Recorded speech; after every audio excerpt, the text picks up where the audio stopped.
37장 15절에서 28절까지 말씀 교독하겠습니다. 에스겔 37장 15절에서 28절까지 말씀입니다. 오늘은 10월 4일 금요일 아침입니다. 1210조 구약 1210조 에스겔 37장 15절에서 28절까지 말씀 교독하겠습니다.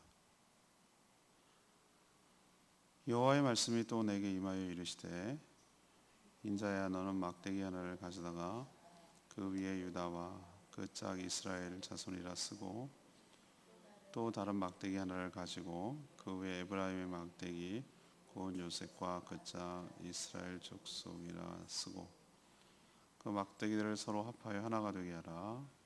내 손에서 둘이 하나가 되리라.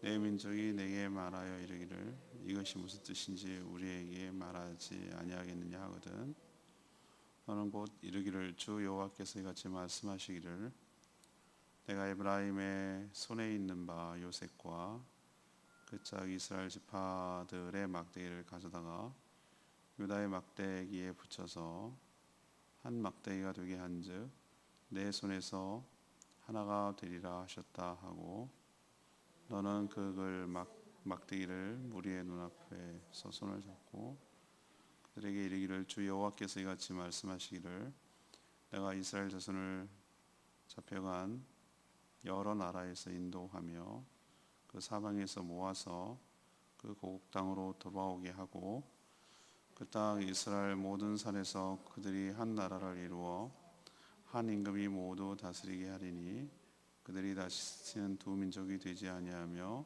두 나라로 나누이지 아니할지라. 그들이 그 우상들과 가증한 물건과 그 모든 죄악으로 더 이상 자신들을 더럽히지 아니하리라. 내가 그들을 그 범죄한 모든 처소에서 구원하여 정결하게 한즉 그들이 내 백성이 되고 나는 그들의 하나님이 되리라. 내 종 다윗이 그들의 왕이 되리니 그들 모두에게 한 목자가 있을 것이라. 그들이 내 규례를 준수하고 내 율례를 지켜 행하며 내가 내 종 야곱에게 준 땅 곧 그의 조상들이 거주하던 땅에 그들이 거주하되 그들과 그들의 자자 손손이 영원히 거기에 거주할 것이요 내 종 다윗이 영원히 그들의 왕이 되리라. 내가 그들과 화평의 언약을 세워서 영원한 언약이 되게 하고 또 그들을 견고하고 번성하게 하며 내 성소를 그 가운데 세워서 영원히 이르게 하리니 내 처소가 그들 가운데 있을 것이며 나는 그들의 하나님이 되고 그들은 내 백성이 되리라. 내 성소가 영원토록 그들 가운데 있으리니 내가 이스라엘을 거룩하게 하는 여호와인 줄을 열고히 하리라 하셨다라. 하나님께서 이스라엘 백성들을 회복하는 여러 가지 이야기를 하는 중에 오늘은 남북이 통일되는 얘기를 합니다. 하나님은 나뉘었다가 각각 망한 북이스라엘 그리고 남유다 왕조를 백성들을 하나로 만들겠다라고 예언하십니다. 에스겔이 퍼포먼스를 하는데 두 막대기를 한 손에 잡는 것처럼 두 나라가 하나가 되게 하겠다는 것이죠. 그리고 하나가 된 이 나라를 다윗의 후손을 왕으로 세워서 두 나라를 하나로 다스리게 하겠다. 그래서 하나가 되게 하겠다라는 계획을 얘기하십니다. 또 그들과 화평의 언약을 세워서 그들을 가운데 계시고 또 경고하고 번성하도록 복을 내려주시겠다라고 하신 내용이 오늘 내용이 되겠습니다. 오늘 질문은 하나님은 분열된 이 땅을 어떻게 하나가 되게 하십니까? 라는 것이 오늘의 질문입니다. 먼저 17절에 있는 말씀대로 그리스도 안에서 통일시켜 하나가 되게 하십니다. 하나님은 당시로서는 상상도 못할 계획을 예언을 하시죠. 다윗과 솔로몬 이후에 이스라엘은 북쪽의 이스라엘 왕조와 남쪽의 유다 왕조로 분열된 거 여러분 아시죠? 여로보암 왕은 북쪽에 10지파를 가져가고 남쪽에는 두 지파, 유다하고 베냐민 지파가 이렇게 가져간 것을 여러분 기억할 겁니다. 북은 누구에게 망했죠? 아수르에게 망했고, 남쪽은 지금 바벨론에게 망한 상태입니다. 사실은 둘 다가 한 자손이죠.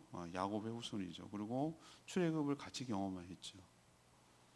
그래서 12지파를 이루었지만 그 뒤 분열된 이후에 오랜 세월, 거의 한 300~400년 거치면서 완전히 다른 나라처럼 되어버렸습니다. 근데 이 얘기를 오늘 쭉 하면서 뭐가 오버랩 되는 겁니까? 딱 우리나라는 오버랩 되는 거예요. 딱 우리나라는 오버랩 되는 거예요. 같은 조상, 원래는 같이 살아왔죠. 언어도 같고 부수도 같고 같이 했는데 이념의 차이 때문에 지금 남과 북이 분단된 지, 그래서 완전히 딴 나라, 유엔에서는 딴 나라로 취급하는 거죠. 딴 나라로 살아온 지, 분단된 지 70년이 넘은 상황이에요. 이걸 보면서 남북을 생각하지 않을 수가 없어요. 자꾸 거기다 적용하고 싶은 마음이 자꾸 생기고, 그렇게 보고 싶은 마음이 생기는 것이죠. 근데 하나님께서 오늘 에스겔을 통해서 뭐라고 얘기합니까? 하나님은 어떤 일을 실물을 통해서 퍼포먼스를 시켜서 하는데, 두 막대기를 가져다가 합쳐가지고 통일을 시키겠다라는 의지를, 또 계획을 밝히고 있어요. 오늘 16절에 보면 막대기 하나에다 뭐라고 쓰라고 그랬습니까? 유다라고 쓰고, 또 한쪽은 뭐라고 쓰라고 그랬습니까? 에브라임이라고 쓰고. 이게 북쪽과 남쪽을 대표하는 지파 이름이거든요. 그래서 한 지파가 아니라 이거는 북이스라엘, 남유다, 이거를 상징하는 두 나라를 말하는 것입니다. 두 막대기는 각각 그 나라를 상징하는 것이고, 그것을 하나로 묶어서 합쳐서 한 나라로 만들겠다. 근데 오늘 19절에 보니까 하나님은 에스겔에게 뭐라고 호칭을 합니까? 인자야. 16절에 인자야, 19절에 인자야 라고 부르시면서 19절에 너의 손에서 둘이 하나가 되게 하겠다. 너의 손에서 둘이 하나가 되게 하겠다. 그러니까 에스겔 손에서 하나가 되게 하겠다는 거잖아요. 막대기가 얼핏 보면 그렇게 보일 수 있어요. 문자적으로 보면.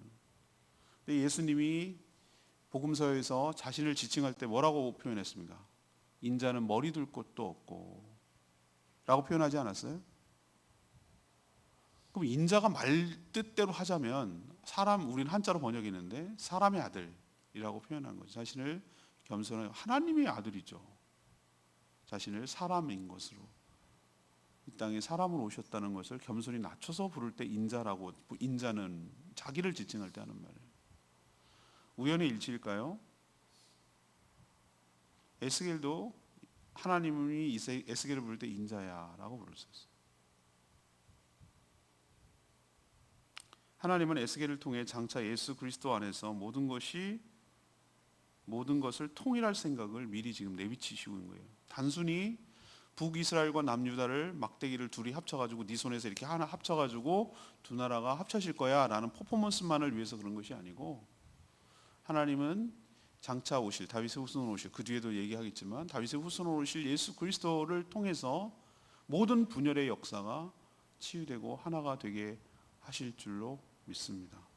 에베소서 1장 10절, 저는 이 에베소서 신대원 때 강의를 들으면서 하나님의 그 원대하심에 대해서, 하나님의 최종 목표가 여기에 있구나 라는 것을 깨닫고 참 감탄하고 감사하고 가슴 벅찬 일이 있는데, 에베소서 1장 10절에 뭐라고 했는지 아십니까? 하늘에 있는 것이나 땅에 있는 것이나 다 그리스도 안에서 통일되게 하려 하심이라, 이 말씀이 있어요. 여기서는 하늘에 있는 것이 뭐 공중에 떠다니는 새인 줄 아세요? 아니에요. 여기서 하늘에 있는 것이나 라고 말하는 것은 우리가 안 보이는 영에 있는 영의 세계나, 땅에 있는 것은 이 땅에 보이는 물질적인 피조 세계나, 이 두 가지가 다 어디 안에서? 예수 그리스도 안에서 뭐가 되게 하려고? 다 하나가 되게 하려고, 통일되게 하려고, 그렇게 하나님이 계획하고 계신다라는 것이 하나님의 원대한 비전이에요. 거기를 향해서 지금 나가는 거예요. 그리스도 안에서 통일되게 하려는 것인 줄로 믿습니다. 우리가 여러 분열의 역사를 겪고 있어요. 저 북한하고 남쪽하고 어떻게 저게 하나가 되겠습니까? 제가 보니까 지금 하나님이 통일을 안 시키는 이유가 뭘까? 준비가 안 된 거라고 생각하는 것 같아요. 저는요. 우리는 준비 안 된 것을 어떻게 할 수가 있습니까? 우리가 세터민들, 탈북민들 우리는 어떻게 대하고 있습니까? 관심 있습니까?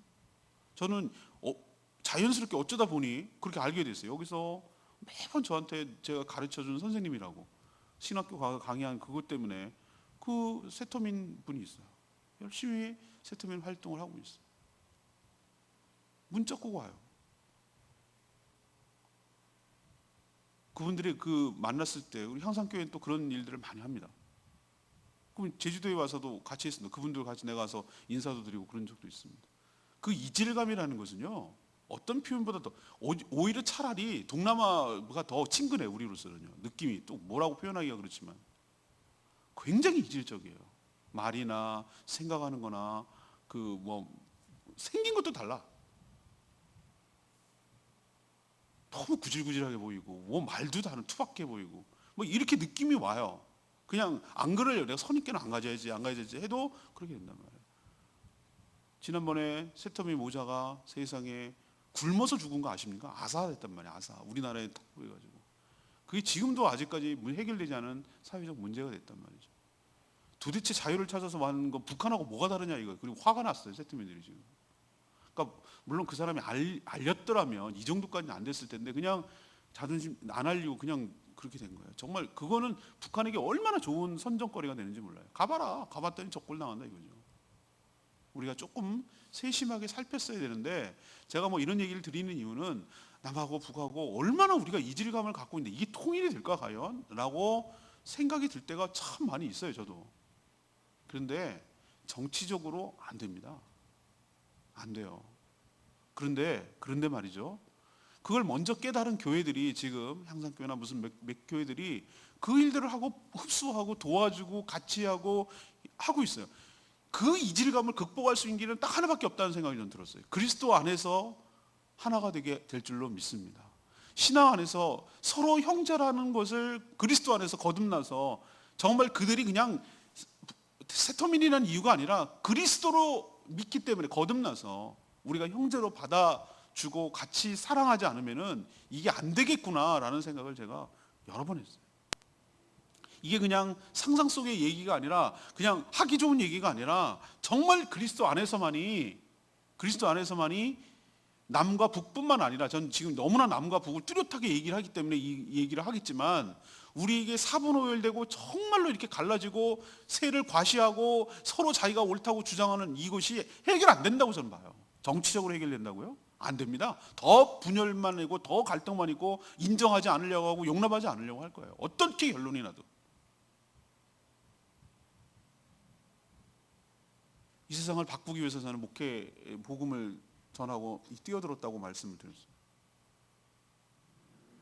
이 세상이 더 나가는 진보된 더 한 걸음 더 나가려면은 하나가 돼야 되는 거예요. 서로 반목하고 미워하고 갈등하는 거예요. 그건 딴 거 없어요. 진짜 순수하게 복음으로 돌아가고 순수하게 예수 그리스도로 돌아가서 우리가 진정으로 형제 자매가 되어야만 통일이 되고 진정으로 회복되는 역사가 일어나게 될 줄로 믿습니다. 우리는 영혼 구원에다 포인트를 두고 타켓을 두고 있지만 우리는 그 이상의 의미가 있다는 걸 여러분 깨달으셔야 돼요. 이 분열된 이 세상을 하나로 그리스도 안에서 통일시키게 하는 작업을 우리는 지금 진행하고 있는 줄로 믿습니다. 두 번째 얘기는 어떻게 하나 됩니까? 이 분열의 땅이 22절에 예수 그리스도가 왕으로 다스려서 하나가 되게 한다는 거예요. 분열된 상태에서 서로 싸우기까지 했던, 우리나라가 너무 비슷하다고 그랬죠. 북이스라엘과 남유다는 엄청 서로 싸웠어요. 서로 막 이쪽 붙고 저쪽 편 먹고 뭐 이래가지고 엄청 싸웠어요. 우리나라는 비슷해요. 중국하고 붙고 우리는 미국하고 붙고 뭐 이러서 싸운단 말이에요. 지금 인위적으로 이런 나라가 통일된다고 해서 하나가 되진 않아요. 오히려 더 큰 분열을 경험할 수가 있는 거죠. 그럼 어떻게 해야 될까? 하나님의 계획은 뭡니까? 한 임금을 세워 모두를 다스리게 하는 것이요. 이게 하나님의 계획이에요. 그 왕은 이미 앞에서도 우리 한번 예언하고 다룬 적이 있죠. 하나님의 종 다윗이에요. 다윗은 통일 이스라엘의 왕이죠. 사울 왕 다음으로 왕이 되고 진정으로 남쪽하고 북쪽을 하나로 통일시킨 실질적인 왕이 사울이 아니라 다윗이었어요. 이 말은 다윗의 후손, 다윗은 이미 500년 전 사람인데 어떻게 또 왕이 되겠어요? 이 말은 여기서 다윗이라고 말하는 건 다윗의 후손 예수 그리스도를 목자이기도 하고 동시에 왕으로 세워서 이 분열된 나라, 이미 망해버린 이 두 나라, 북이스라엘과 남유다를 모든 나라, 두 나라를 다스리게 함으로써 하나가 되게 하시겠다라는 계획을 하고 있어요. 이건 실제로 그렇게 일어나지 않습니다. 그렇지만 놀랍게도 말이죠. 예수 그리스도가 오셔서 이 모든 분열된 나라를 하나로 만드시고 지금 국경을 초월하고 있죠. 어느 나라 가든지 다 예수 그리스도 안에서 하나가 되고 성도라고 인정하고 서로 용납하고 있는 거 여러분 느껴지시죠? 그게 바로 그리스도 안에서 통일되어 가는 거 아닐까요? 그분의 다스림을 받으니까 용납하는 거예요. 왜 이렇게 이질감이 없을까? 왜 다른 나라 저 사람이라고, 저 사람이 중국 성도예요. 우리도 중국 제가 갔다 왔지만 중국 성도를 만나봤어요.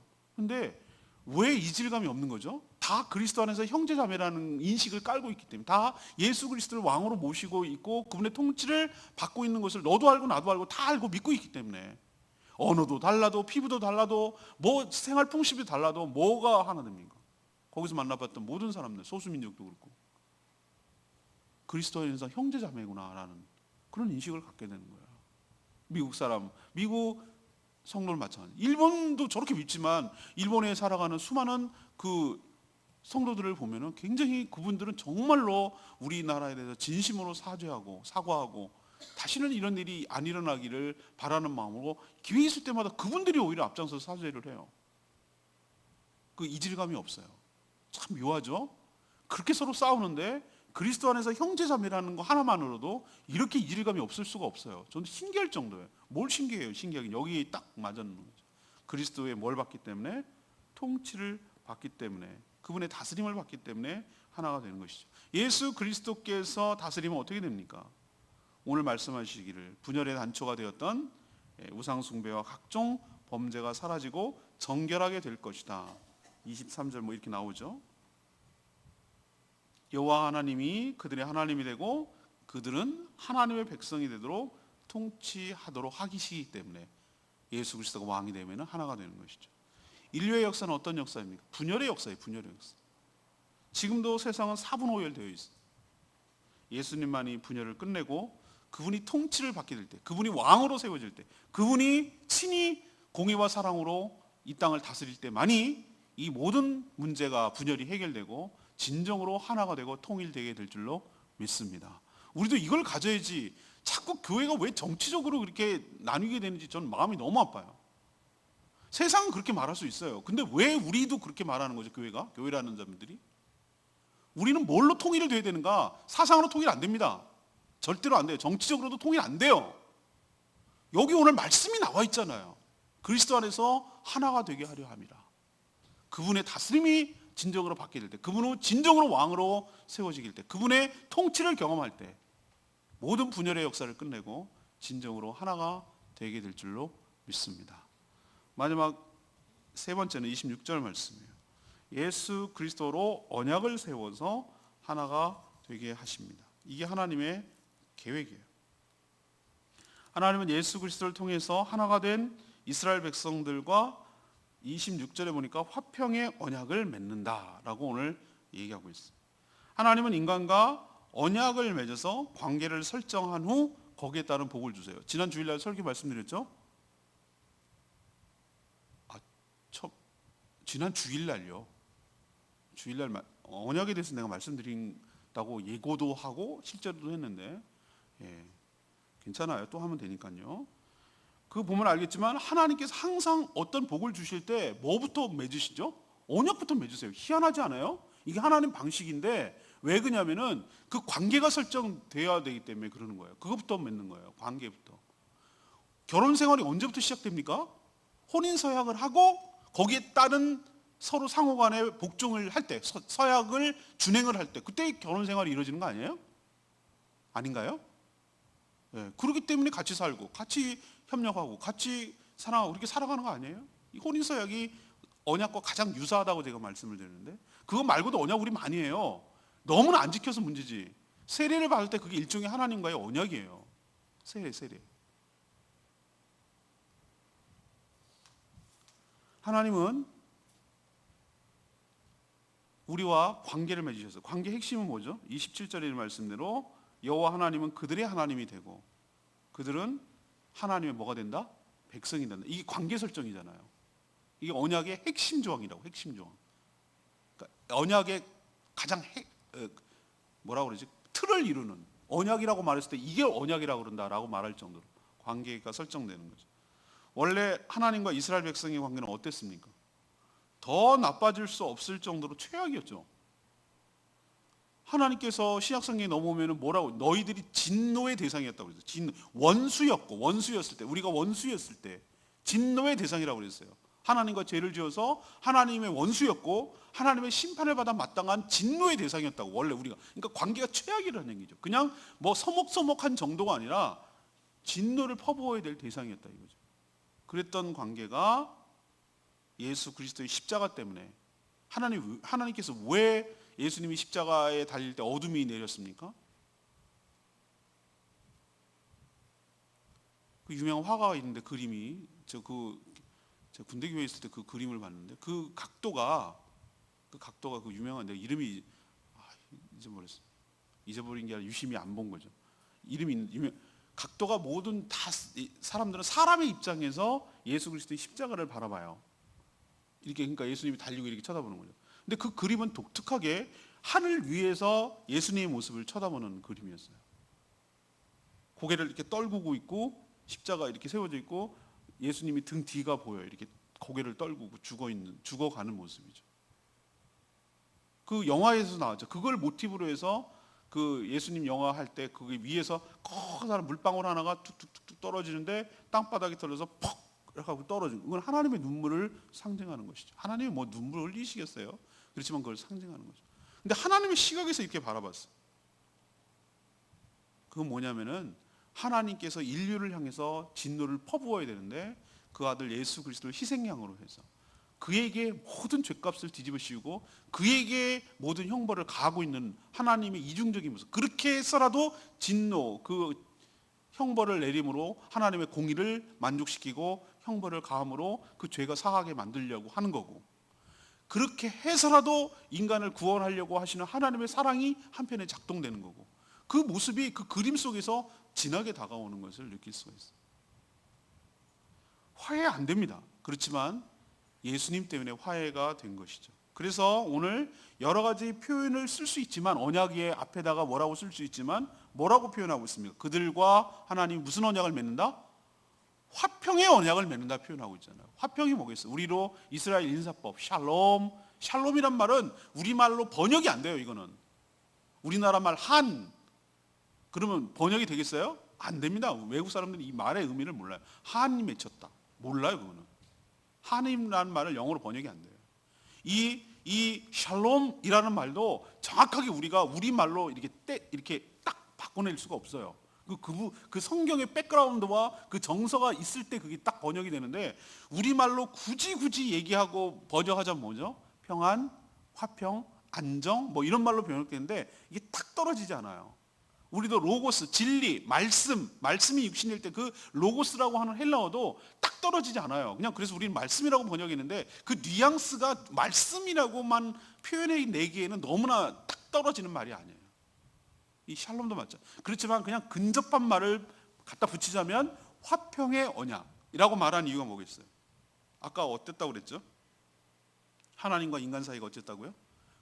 이런 왼수가 없었다고.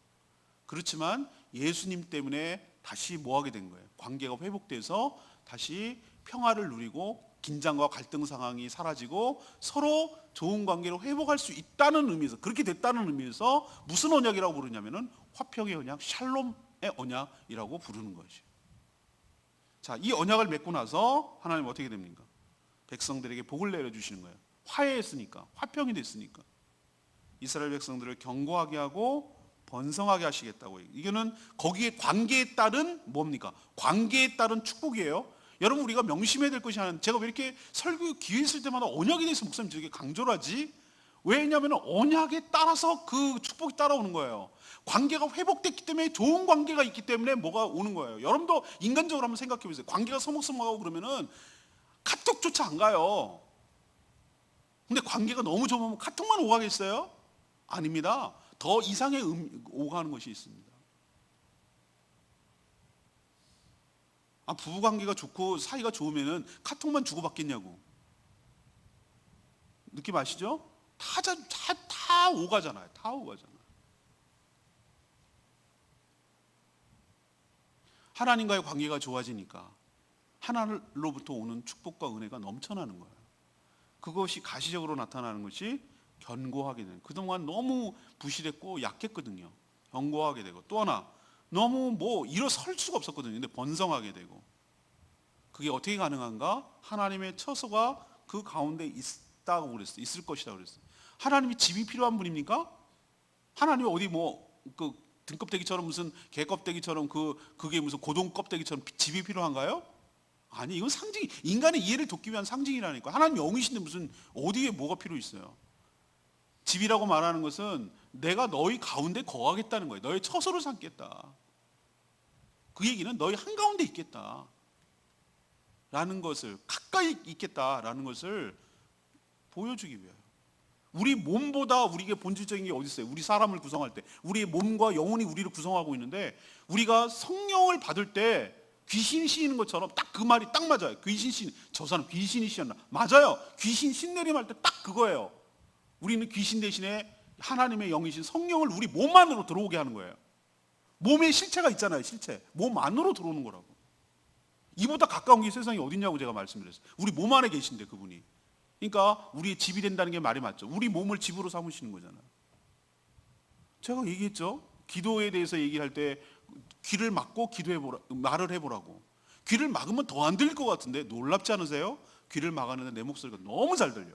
더 잘 들려. 왜? 내 안에서 진동으로 더 움직이기 때문에 더 잘 들리는 거예요. 여러분, 거기서 제가 무릎을 딱 쳤다고 그랬잖아요. 이건 누구도 얘기해 주는 거 없어요. 그렇지만 제가 그냥 느낀 거라고요. 이거는 결론을 내린 게 뭐냐면, 우리가 기도했을 때 우리는 멀리 있는 것처럼 얘기를 하고 막 안 들으면 안 될 것처럼 악을 쓰지만, 그는 멀리 있는 걸 들으라고 악을 쓰는 게 아니라 내 마음이 이렇게 애통하고 내 마음이 이렇게 서운하고 내가 이렇게 슬프고 라는 것을, 감정을 표현하기 위해서 그러는 것이지, 멀리 있으니까 내 얘기 좀 들어주세요 라고 말하는 건 아니에요. 내가 조근조근 얘기하든 내 감정을 토로하든 내 안에서 격동시키는, 내 안에서 움직여 나가는 그 나의 모든 감정과 내 모든 언어와 내 모든 신음소리와, 이것을 내 안에 계신 성령께서, 하나님의 영이 너무 가까이 에서 우리의 기도를 들어주실 줄로 믿습니다. 그래서 가까이 있다는 게 축복이라고요. 관계가 깨지지 않았다는 증거이기도 하고.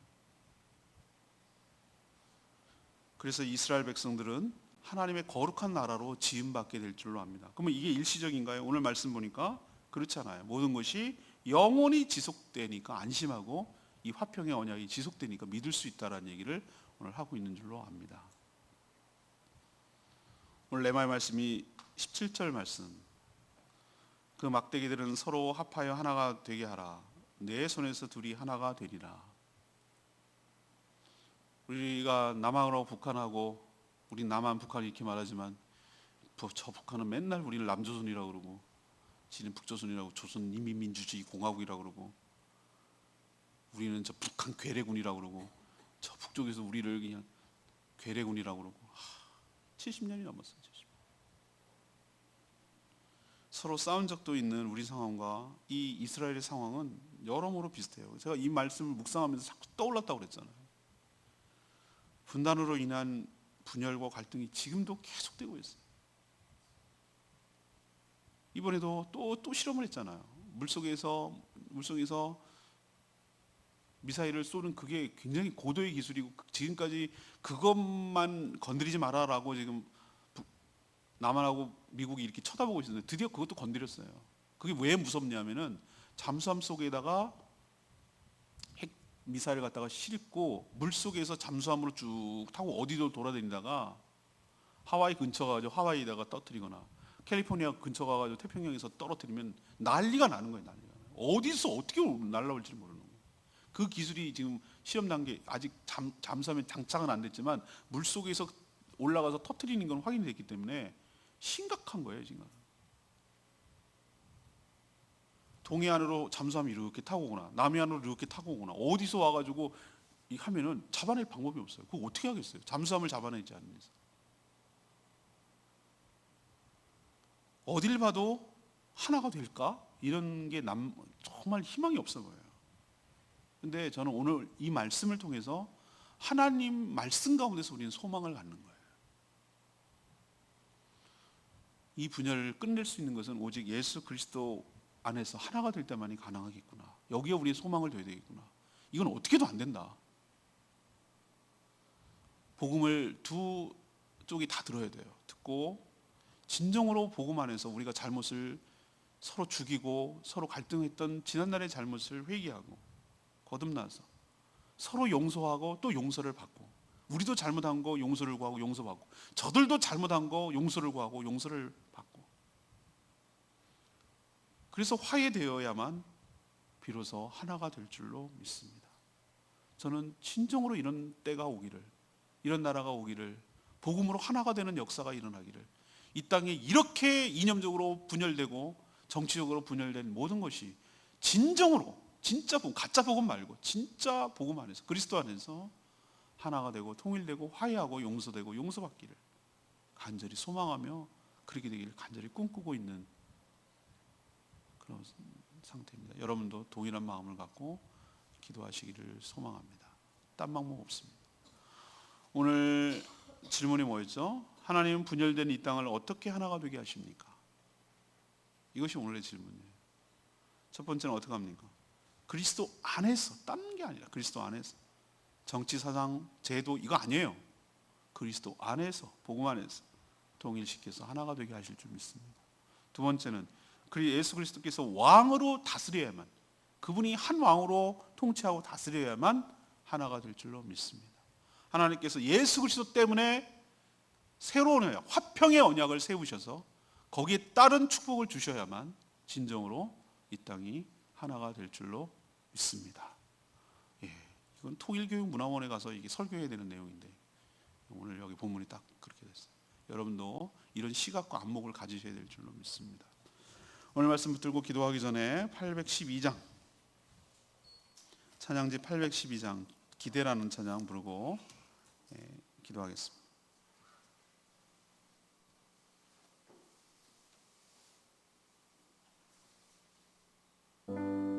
812장 기대 찬양합니다. 주 안에 우린 모두 달라도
그걸 기대한다고 오늘 찬양하고 있잖아요. 남과 북이 이렇게 나뉘어지고 또 이 나라가 이렇게 이념과 생각으로 정치적으로 나뉘어진 것이 다른 걸로 통일이 안 됩니다. 복음 안에서 그리스도의 통치를 받게 될 때 비로소 한 형제 자매가 될 때 이 모든 분열의 역사를 끝내고 그리스도 안에서 통일될 줄로 믿습니다. 그날이 속히 올 수 있도록 주여 외치고 기도하겠습니다. 주여 하나님 주여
안에서 하나가 되도록 통일시킬 원대한 하나님의 비전을 저희도 공유하며 신뢰하며 바라봅니다.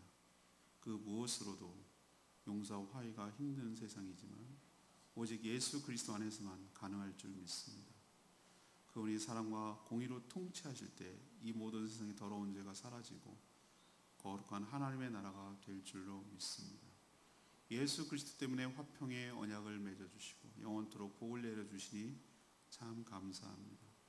이제 여호와 하나님만이 나의 하나님이시며 저희는 하나님의 백성임을 알고 주의 백성답게 살아가는 저희들 되게 하시고 이 땅에 하나님 나라가 올도록 하나님의 나라가 실현되도록 하나님의 나라가 통치가 이루어지도록 저희들이 그 말씀에 온전히 순종하는 저희들 되게 하여 주시옵소서.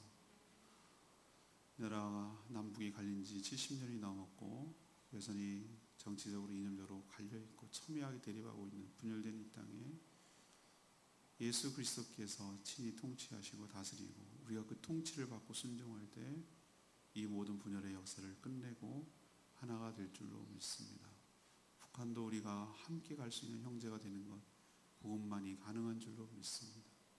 그런 날이 속히 올 수 있도록 은혜 베풀어 주시옵시고 그것만이 해답이고 방향인 것을 모두 깨닫게 하여 주시옵소서. 오늘도 간구하는 기도마다 응답하여 주시고 또 어린이들에게 복음을 전할 때 그 복음이 어린이들 심령에 심겨지게 하여 주시고 그래서 언젠가 그것이 발화가 되고 또 자라고 꽃이 피고 열매를 맺는 역사가 일어나도록 축복하여 주시기를 원합니다. 교회가 늘 좋은 곳이고 오고 싶은 곳이고 행복한 곳임을 그들 마음속 가득히 담아가게 하여 주시옵소서. 또 목장 모일 때마다 주님 축복하시고 은혜로 넘쳐나게 하여 주시기를 원하고 또 생명의 삶 보충 수업할 때 은혜 가운데 잘 감당하고 끝까지 행할 수 있도록 하나님께서 보살펴 주시기를 원합니다. 특별히 어머니를 여인 우리 김민주 집사님의 가정을 긍휼히 여겨주시고 그 마음을 위로하여 주시옵시고 모든 장례 절차가 은혜 가운데 잘 진행되게 하시고 또 조문 가서 위로할 때 하나님께서 오가는 길 주님께서 안전하게 지켜 보호하여 주시옵소서. 오늘 하루 많은 일이 있겠지만 주님께서 순종하게 잘 행하도록 은혜를 순간순간 베풀어 주실 것을 기대하며 예수 그리스도의 이름으로 축복하며 기도합니다. 아멘. 오늘 하루 주님 은혜 가운데 살아가는 복된 하루 되길 축복합니다. 오늘 4시에 생명의 삶 보충 수업 하기로 최종 타협을 받습니다. 두 분이 또 땀만 목전으로 바로 끝나고 공항으로 가야 됩니다. 비행기가 없어갖고 내일 첫 비행기 7시 비행기로 아침 비행기로 내려옵니다. 오자마자 아침 기도해야 합니다. 연예인 스케줄 여러분 잘 감당할 수 있도록 해주시고 또 복귀전도 목장 잘 모일 수 있도록 여러분 기도해 주시기를 바랍니다. 충분히 기도하고 하루 시작하겠습니다.